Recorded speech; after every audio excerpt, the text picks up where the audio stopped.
Hello everyone, welcome to my YouTube channel English literature zone. तो आज के video में हम लोग पर्सोनिफिकेशन क्या होता है ना उसको पढ़ेंगे, उसका डेफिनेशन पढ़ेंगे और कुछ एग्जाम्पल के थ्रू समझेंगे। अगर आपको 3-4 मार्क्स का पर्सोनिफिकेशन एग्जाम में पूछता है तो आप इस तरीके से आंसर लिख सकते हो, ठीक है। तो personification is a figure of speech. Personification जो है वो एक फिगर ऑफ स्पीच होता है इन विच, जिसमें कि गिव्स यानी दिया जाता है ह्यूमन क्वालिटीज, इट मीन्स इंसानी गुण, इंसान का गुण दिया जाता है to non living things. Non living things it means निर्जीव चीजों में इंसान का गुण दिया जाता है, और आइडियाज मतलब निर्जीव चीजों में इंसान का गुण या इंसान के विचारों को दिया जाता है। तो इसी को पर्सोनिफिकेशन कहते हैं। नॉर्मल लैंग्वेज में डेफिनेशन देखा जाए तो writers use personification. Writers it means जो लेखक हैं, जो ऑथर हैं, अपने वर्क्स में पर्सोनिफिकेशन का यूज करते हैं इन लिटरेचर, साहित्य में, टू अचीव डिफरेंट इफेक्ट, अलग अलग इफेक्ट को दिखाने के लिए, अलग अलग प्रभाव को दिखाने के लिए, ठीक है। Some writers use to add colour, अपने वर्क्स में add colour, it means colour add करने के लिए यूज करते हैं।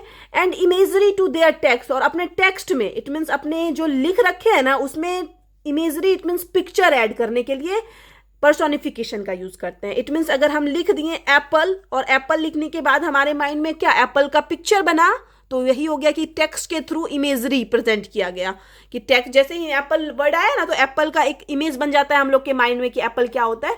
तो उसी तरह हम समझ सकते हैं कि उसी तरह टेक्स्ट में इमेजरी दिखाने के लिए, पिक्चर प्रेजेंट करने के लिए, कि कहानी को पढ़ के हम लोग सीन का अपने माइंड में देख सके, कहानी को सोच सके कि वो उस टाइम कहानी में ये चल रहा हो, कविता में ये चल रहा हो। तो इसी चीज के लिए पर्सोनिफिकेशन का यूज किया जाता था टेक्स्ट में, इमेजरी दिखाने के लिए, कलर दिखाने के लिए, उसको इंटरेस्टिंग बनाने के लिए राइटर्स के द्वारा।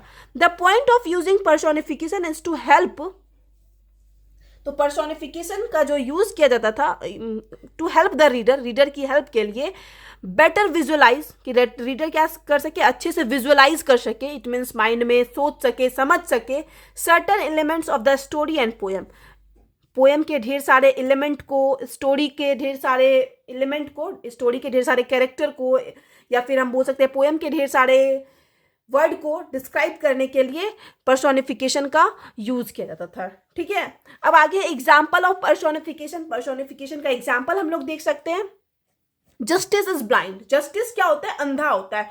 तो जस्टिस इट मीन्स हम क्या बोले थे ना, ह्यूमन क्वालिटीज दिया जाता है नॉन लिविंग थिंग्स को। तो जस्टिस को क्या दिया गया? ब्लाइंड का ह्यूमन क्वालिटीज दिया गया ना। जस्टिस अंधा हो सकता है, जस्टिस इंसान है, तो ये तो इंसान का गुण होता है ना कि वो अंधा होता है, लेकिन ये क्या गया? इंसानी गुण दिया गया है कोई नॉन लिविंग थिंग्स को। तो जैसे कि एग्जांपल हम लिख सकते हैं, justice is blind, that picture says a lot. It means जो है पिक्चर बहुत ज्यादा, मतलब एक जो पिक्चर है वो बहुत ज्यादा बोल रही है, कह रही है। तो पिक्चर तो बोलती नहीं है, लेकिन यहाँ पे हम इंसानी गुण दे दिए हैं एक नॉन लिविंग थिंग्स में, ये कह के कि that picture says a lot, ठीक है।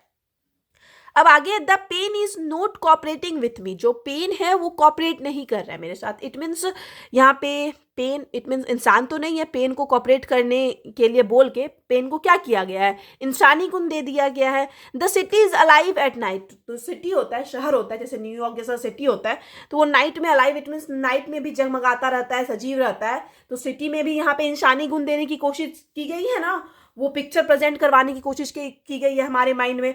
फ्लावर स्माइलिंग, फ्लावर हंस रहे हैं, तो फ्लावर तो हंसते नहीं है, लेकिन वो जो खिले होंगे, जो उनकी खूबसूरती होगी, जो उनकी सुंदरता होगी, उस चीज को प्रेजेंट करवाने के लिए हम लोग को ये लाइन का यूज किया जाता है। अब आगे, माई बुक इज क्राइंग। तो मेरा जो बुक है वो रो रहा है। तो इस तरीके का जो सेंटेंस है या इस तरीके का जो सिचुएशन है, ये दिखाने के लिए यूज किया जाता है पर्सोनिफिकेशन का राइटर्स के द्वारा अपने वर्क में, ठीक है। तो यहाँ पे जो है पर्सोनिफिकेशन का जो है डेफिनेशन, अगर आप लोग को क्लियर हो गया होगा, समझ में आ गया होगा ना, तो प्लीज आप लोग वीडियो को लाइक करना, चैनल को सब्सक्राइब करना और कमेंट करके बताना वीडियो को कैसा लगा। मिलते हैं नेक्स्ट वीडियो में नेक्स्ट टॉपिक के साथ।